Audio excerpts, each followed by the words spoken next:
నమస్తే, నేను రేఖ. జెన్‌జీ యువత సాధించిందేంటి? జెన్‌జీ యువత తలుచుకుంటే విద్యాశాఖ మంత్రి రాజీనామాలేంటి?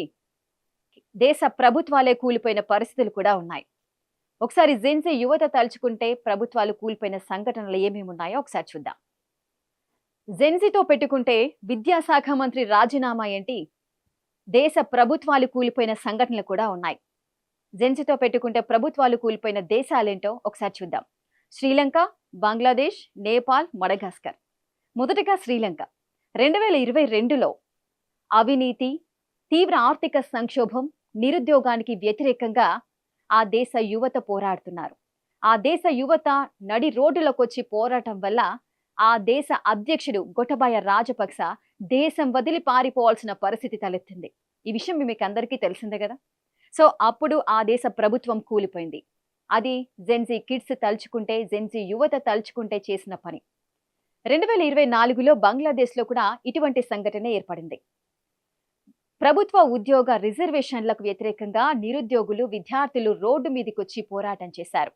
అప్పుడు ఆ ఆందోళనలు కాస్త తీవ్ర రూపం దాల్చాయి. ఈ నేపథ్యంలోనే ఆ దేశ అధ్యక్షురాలు షేక్ హసీనా దేశం విడిచి వెళ్లాల్సిన పరిస్థితులు తలెత్తాయి. ఇక మూడవ సంఘటన 2025 నేపాల్. నేపాల్లో సోషల్ మీడియా మాధ్యమాలపై ఆకస్మికంగా నిషేధం విధించడం వల్ల ఆ దేశ యువత అంతా కూడా కదం తొక్కి ముందుకు కదిలారు. నిరుద్యోగం, పేదరికానికి నిరుద్యోగ విద్యార్థులు, నిరుద్యోగులంతా కూడా ఒకటై పోరాటం చేశారు. ఖాట్మండులో వారు చేపట్టిన ఆందోళనలు కాస్త తీవ్ర రూపం దాల్చాయి. ఈ నేపథ్యంలోనే కేపీ శర్మ ఓలి ఆ దేశ అధ్యక్షుడు కూడా రాజీనామా చేసి ప్రభుత్వం దిగిపోవాల్సిన పరిస్థితి ఏర్పడింది. అలాగే దేశాలకే పరిమితం కాలేదు జెన్‌జీ పోరాటాలు. ఒక చిన్న ద్వీపం అయినటువంటి మడగాస్కర్‌లో కూడా ఇటువంటి సంఘటనే తలెత్తింది. హిందూ మహాసముద్రంలోని ఆఫ్రికా తూర్పు దేశానికి ఆనుకొని ఉన్నటువంటి ఒక చిన్న ద్వీపం. అదే మడగాస్కర్. అక్కడ కనీసం నీరు, విద్యుత్ సదుపాయం లేకుండా కూడా ఆ దేశ ప్రభుత్వాలు పాలిస్తున్నాయి. ఈ నేపథ్యంలో అక్కడి యువత కదం తొక్కారు. ఆ జెన్‌జీ యువత కదం తొక్కి నిరుద్యోగులంతా, యువత అంతా కూడా ముందుకొచ్చి ఒక పోరాటాన్ని విజృంభించారు. ఆ పోరాటం కాస్త ఆ దేశ ప్రభుత్వం కూడా కూలిపోయే పరిస్థితులెత్తాయి. జెన్‌జీ యువత పోరాటాలు కేవలం విదేశాలకే పరిమితం కాలేదు. భారతదేశానికి కూడా పాకింది. నిరుద్యోగులు లేదంటే జెన్‌జీ యువత తలుచుకుంటే చేయలేనిది ఏదీ లేదు. ఇప్పుడు జెన్‌జీలు తమ ప్రతాపం చూపించారు. 120 ఏళ్ల చరిత్ర కలిగిన కాంగ్రెస్ పార్టీ చేయలేనిది జెన్‌జీలు చేసి చూపించారు. మోడీ సర్కార్, బీజేపీ సర్కార్ మెడలు వంచి తాము అనుకున్నది సాధించారు. నీట్ పేపర్ లీకేజ్ అనేది ఇప్పుడు జరిగింది ఒకటి మాత్రమే కాదు. గతంలో 2 సార్లు కూడా జరిగింది. కానీ ఇప్పుడు రాజకీయ పార్టీలు తమ అజెండా కోసం 2-3 రోజులు లేదంటే కొన్ని రోజులు వారు ఆందోళన చేయడము, విరమించుకోవడం మాత్రమే జరిగాయి. కానీ అదే సమయంలో ముందుకొచ్చారు జెన్‌జీ. సో ఆ యువత అంతా కూడా సీజేపీ పార్టీతో కలిసి, అదేవిధంగా భారతదేశానికి సంబంధించిన యువత అంతా కూడా, భారత యువత అంతా కూడా ముందుకు కదిలారు. ఢిల్లీలో ఏ విధంగా పోరాటం చేశారో, ఎటువంటి ఆందోళన చేశారో మనమందరం చూసాం కదా.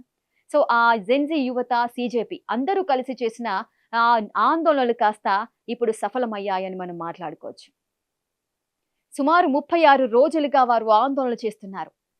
లాఠీ దెబ్బలు తింటున్నారు. అయినప్పటికీ కూడా వారు అనుకున్నది సాధించడానికి వెన్ను చూపకుండా ముందుకు కదులుతూ ఉన్నారు. లాఠీ దెబ్బలు కూడా తిన్నారు. కొంతమంది పైన కేసులు కూడా అయ్యాయి. మరికొంతమంది హాస్పిటల్లో చికిత్స పొందుతున్నారు. ఎంతో మంది గాయాల పాలయ్యారు.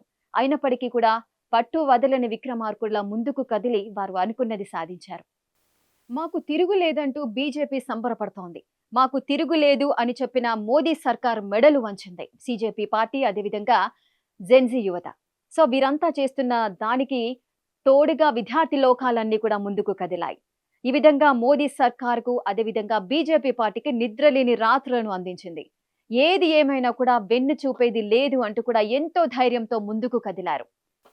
పుష్ప సినిమాలో అల్లు అర్జున్ డైలాగ్‌లా "నీ అవ్వ తగ్గేదే లేదంటూ" కూడా లాఠీ చార్జీలు జరిగినా, ఎంతమంది తలలు పగిలినా, ఎంతమందికి గాయాల పాలైనా అవన్నీ వీడియోస్ కూడా మనం చూస్తూనే ఉన్నాం. సో ఎంతమందికి ఏం జరిగినా కూడా వారు వెన్ను చూపకుండా ముందుకు కదులుతూ వారు అనుకున్నది సాధించారు.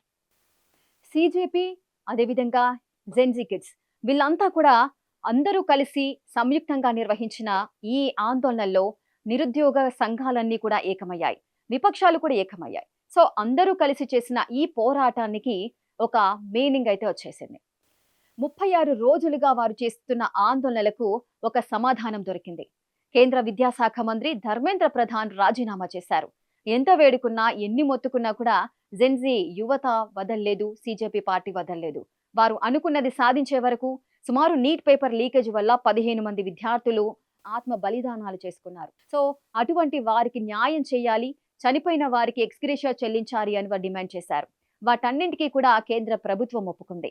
అలాగే ఈ 36 రోజులు ఎవరైతే ఈ ఆందోళనలో పాల్గొన్నారో వారందరి పైన కూడా ఎటువంటి కేసులు లేకుండా కూడా చేస్తామంటూ కూడా మాటిచ్చారు. ఆ పరంగా చర్చలు కూడా జరుగుతున్నాయి.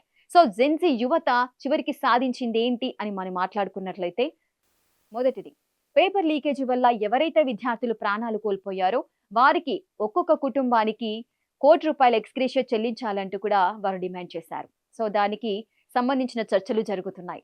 అలాగే 36 రోజులుగా ఈ ఆందోళనలో పాల్గొన్నటువంటి విద్యార్థులపైన ఎటువంటి కేసులు కూడా ఉండకూడదంటూ కూడా వారు మరొక డిమాండ్ వినిపించారు. దాని పరంగా కూడా చర్చలు జరుగుతున్నాయి. ఇక మొదటిది మనం మాట్లాడుకున్నట్లయితే, ముందుగా దీనికి బాధ్యత వహిస్తూ విద్యాశాఖ మంత్రి రాజీనామా చేయాలంటూ వారు డిమాండ్ చేశారు. ఆ నేపథ్యంలోనే మొదటి డిమాండ్ నెరవేరింది. మిగతా 2 డిమాండ్లకు సంబంధించిన చర్చ జరుగుతుంది. ఈ విధంగా ఎప్పుడు అన్యాయం జరిగినా, విద్యార్థి లోకానికి ఎటువంటి అన్యాయం జరిగినా కూడా మేమున్నామంటూ కూడా జెన్‌జీ కిడ్స్ కానీ, జెన్‌జీ యువత అంతా కూడా ముందుకొస్తోంది. దానికి సీజేపీ పార్టీ కూడా తోడైంది. సో ఈ నేపథ్యంలోనే వారంతా కలిసి చేసిన ఈ ఆందోళనలు కాస్త సఫలీకృతమయ్యాయని మనం మాట్లాడుకోవచ్చు. ఈ రోజుని ఒక చరిత్రలో మర్చిపోలేని రోజుగా మిగులుతుంది అనడంలో ఎటువంటి సందేహం లేదు.